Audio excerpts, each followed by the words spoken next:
Y'all ready to be history? Get started. Welcome. Hi. Hello, everyone. To the Pro Audio Suite. These guys are professional. They're motivated. Thanks to TriBooth, the best vocal booth for home or on-the-road voice recording. And Austrian Audio, making passion heard. Introducing Robert Marshall from Source Elements and Someone Audio Post, Chicago. Darren Robbo Robertson from Voodoo Radio Imaging, Sydney. Tech to the VO Stars, George the Tech Whittam from LA. And me, Andrew Peters, voiceover talent and home studio guy. Line up, learner! Here we go. Welcome to another Pro Audio Suite. Thanks to TriBooth. Don't forget the code PAP200 to get $200 off. And Austrian Audio, making passion heard via their CKR12 capsule.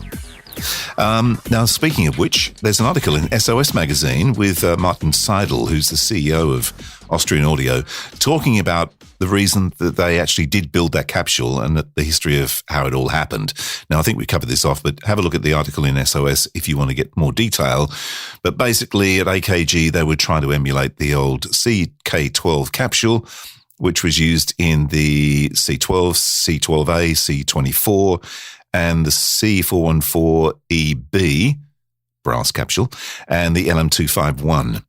Now, I have a C414EB with the nylon capsule, which is the reason we're doing this, because I've actually lined the two up. Now, in the article, I won't go through too much detail, but basically, Martin says the nylon capsule didn't perform the same as the brass capsule, which is probably true, and said it actually didn't sound anything like the C12 that they were trying to emulate from the brass capsule with the nylon one. And it's also subject to, obviously, plosives and any high volume, higher SPL. Subject to damage? Is that what you mean?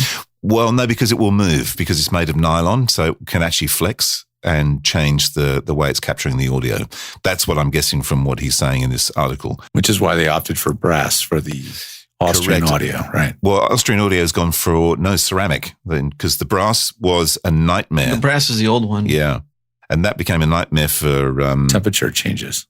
Well, also, they just didn't have a good hit rate. In fact, he was saying here that he believes that the hit rate of those capsules being made was 12%. Oh, my gosh.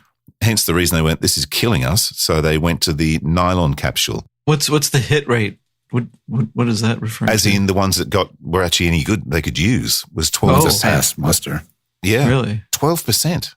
Imagine how much that was costing them. Well, because they were having trouble like hand tensioning them. Is it because the brass one required hand tensioning, and somehow with the nylon they were able to improve the tensioning process?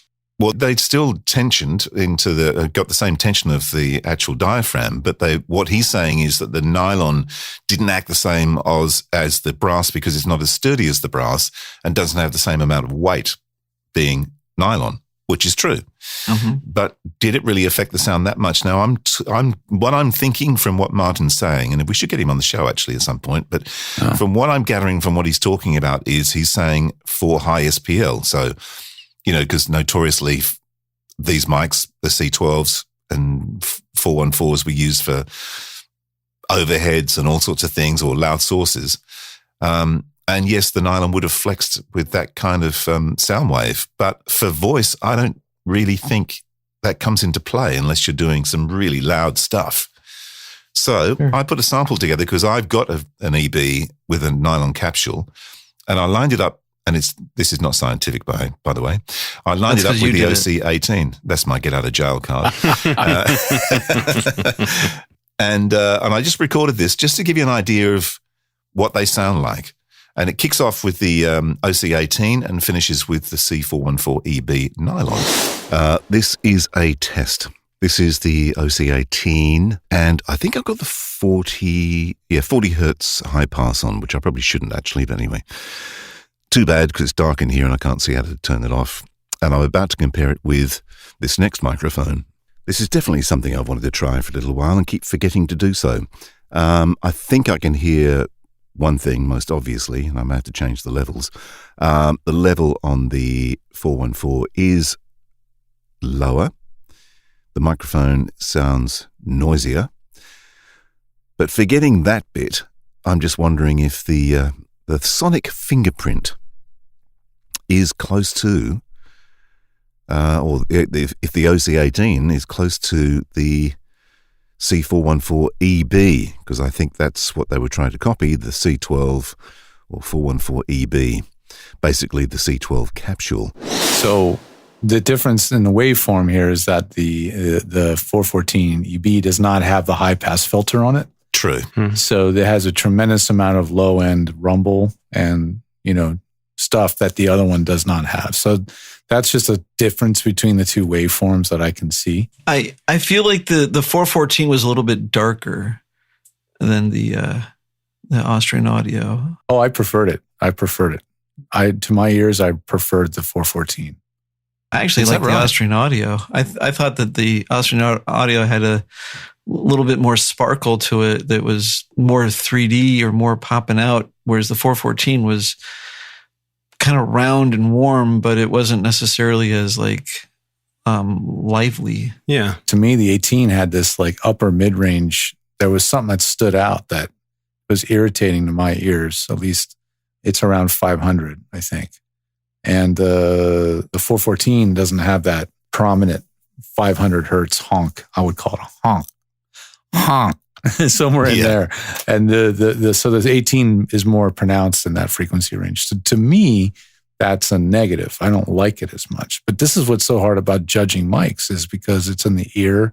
It's personal. Of the beholder and the listener and the headphones and the ears and all kinds of stuff.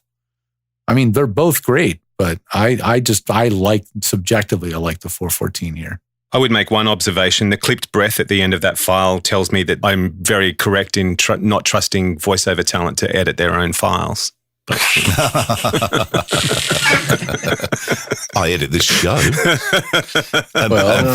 that will be missing by the time this goes to air. So I'm sure I will. Yeah, bye Robbo. Yeah, that's right.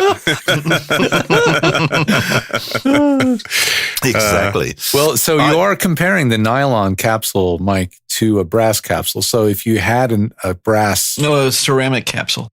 I'm sorry, right? My bad. If you had the brass variation, I bet it would sound more similar to the... I wonder. Well, I know that I know someone in this room, or one of the rooms that we're sitting in, has one. And it would be, in fact, two of you used to have one. But that's another story. Boo-hoo, Robbo. I know. But it would be interesting to hear the difference between the brass capsule and the nylon. I'm still, depending on what the sound source is, I still don't think it is that dramatically different. To the point where I know that at some point... They're very similar sounding. I agree. And the thing was that AKG, when they went in for a service, they were taking the brass capsules out and putting the nylon ones in. Oh, no. And I guarantee half the people that sent it in for a service didn't even notice. Yeah. Had no idea. Yeah. So if you wanted to go buy a C414EB on the open market, what would you expect to pay for that mic today? A lot. 2,000 plus. An EB, $3,000. Yeah. I think in American dollars. Yeah, 2,000 plus, I'm sure. I would say 3,000 more, actually, depending on if it's got the brass capsule. I sold mine a few years ago now for $3,000. Okay, well, here's one on reverb.com. I'm just saying, this isn't what it's selling for, but this is the price. It doesn't mean what somebody's going to buy it for.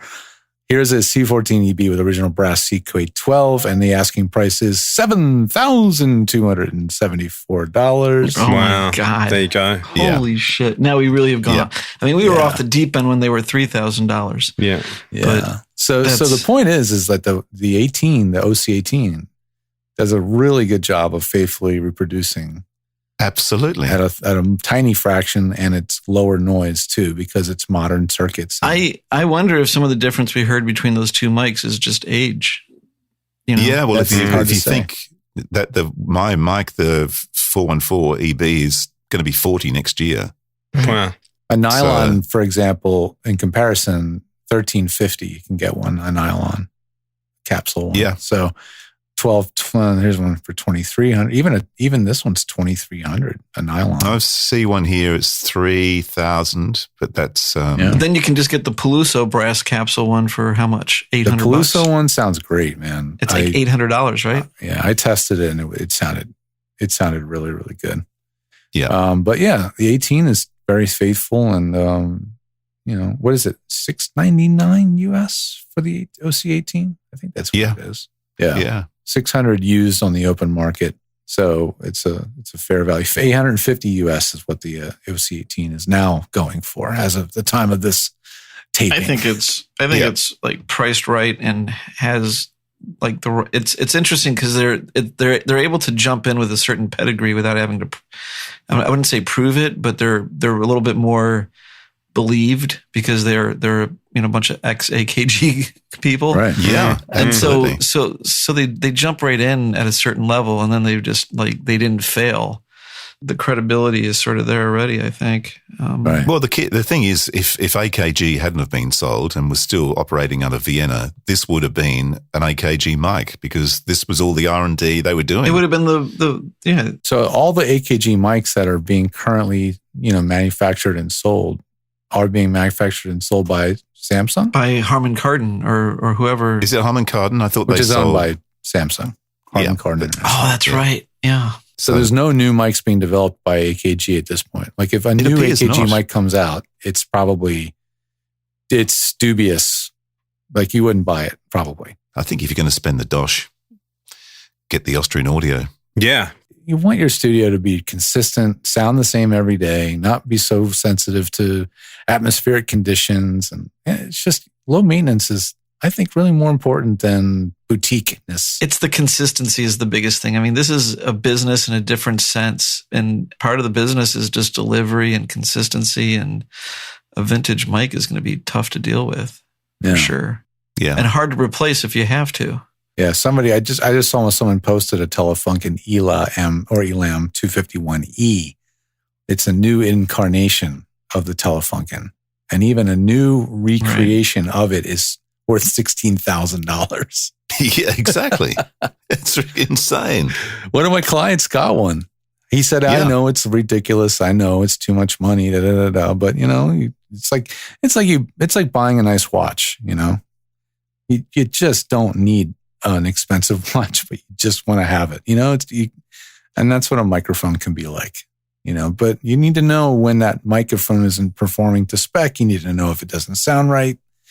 You need to know if it's getting in the way of your productivity. It's a delicate balance between purity and quality and reliability. And well, the big word is definitely what Robert said, consistency. Well, I think the interesting thing is with one client in particular I was talking to one of the clients in the Middle East, and he said to me, there's two talent, including as myself and another guy. He said that you two guys deliver me the best audio. End of story, by miles. Mm-hmm. I'm like, wow, that's cool. And the other guy is like a big animation voice, like a big player. Mm-hmm. So I was pretty pumped about that. Nice. I think he's the guy that plays Shaggy. You mean not Casey Kasem? Not Casey Kasem. The current version, the current voice of Scooby-Doo. Okay. I think he plays Shaggy. I'm not sure. Gotcha. Well, it's quite incredible. I mean, how far we've come with all this stuff. I mean, I was watching the other day, there's a mate of mine, a radio buddy. He's an announcer, a guy called Gavin Miller. And he threw in his full-time job here about 12 months ago, and he's gone on the road, and every now and then, like at the moment, I think he's in the UK at the moment, and the last couple of days he's been popping up every day, like here's today's studio, and he's like set himself up in a hotel room, and he's got a little roadcaster and his mic and all that sort of stuff, and he's voice tracking all these shows that he's doing back here in Australia. It's so incredible how far we've come with all this stuff. Oh, no. He's currently in the south of France, the dirty rat. South of France, is it?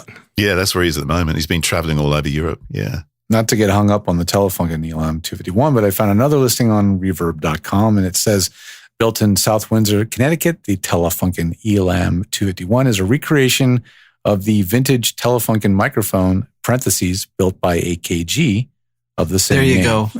So the opposite. Thank you, George. So it's the opposite. AKG, Telefunken was the one rebranding, not the other way around. Yeah. Telefunken actually took mics from Neumann and AKG and rebranded them. Okay. And isn't the original C12 extremely relatively similar or the same as the Elam? The 251 and the C12 are somehow related. And I wonder if they're both edge terminated and they use the same tube. They don't look as similar, but they, because the C12 is very distinctively kind of skinny. Mm-hmm. Yeah. Cool looking mic. If you really want to play with all these mics, but you don't want to buy them, just go buy an Apollo and a Sphere mic, the L22. Yeah. You're going to be in it for 500 plus. You're going to be in it for about 2 Gs, but you can endlessly flip back and forth between these mics and hear them side by side. And the Elam 251 sounds fucking amazing. Every time I flip it on, when I've played around with that mic, the Sphere, I'm like, wow, that does sound amazing. Yeah. I understand, the appeal. It just has a sparkle. It just has it's an EQ curve. Yeah, it's not flat. Obviously, what it not is. flat. You don't spend $15,000 on a mic to be flat. You buy it because of its curve, of its unique voice. And I'm not going to sit here and say that the Sphere is identical. But it certainly sends you in the direction. Yeah, it's pretty faithful. Yeah. I mean, the other one is the Antelope Audio has the a Edge similar, mics. They're called Edge. Yeah. I have no experience with them. Or the Slate, supposedly. Right, the Slate, yeah. The Slate does a similar The Slate doesn't do the polar patterns. Right, right. Yeah, they don't do the polar patterns. You get the dual capsule with the L22, so you can have a lot more flexibility over the way they blend together. And the Austrian Audio, for that matter. I think that whole thing can be done with the Austrian Audio microphone. The 818. You got 2 capsules. You can track them separately. And now you can throw it into any processing plugin you want and start having a similar result. It's just not, like if you were to jerry rig, if you were to just use that mic with the Apollo and use the L22 plugin, you could probably get very similar results. Probably get somewhat close. Yeah. It makes me think, but I won't think out loud. Yeah. Exactly. If you do, we can hear it. And by the way, the E, the T51E, if you see E, is meaning that it was designed, its designation is for export, which meant that the microphone was to be sold to the US, which was equipped with a 6072 tube. The non-E uses the AC701K tube, which broadcast studios could easily power with their existing N52 cassette module power supplies. Whoever's selling this, which is a company called A-Room Audio in Burbank, they certainly know their shit. They know their microphone history. Well, that was fun. Is it over? The Pro Audio Suite, with thanks to TriBooth and Austrian Audio, recorded using Source Connect, edited by Andrew Peters and mixed by Voodoo Radio Imaging, with tech support from George the Tech Whittam. Don't forget to subscribe to the show and join in the conversation on our Facebook group. To leave a comment, suggest a topic, or just say g'day, drop us a note at our website, theproaudiosuite.com.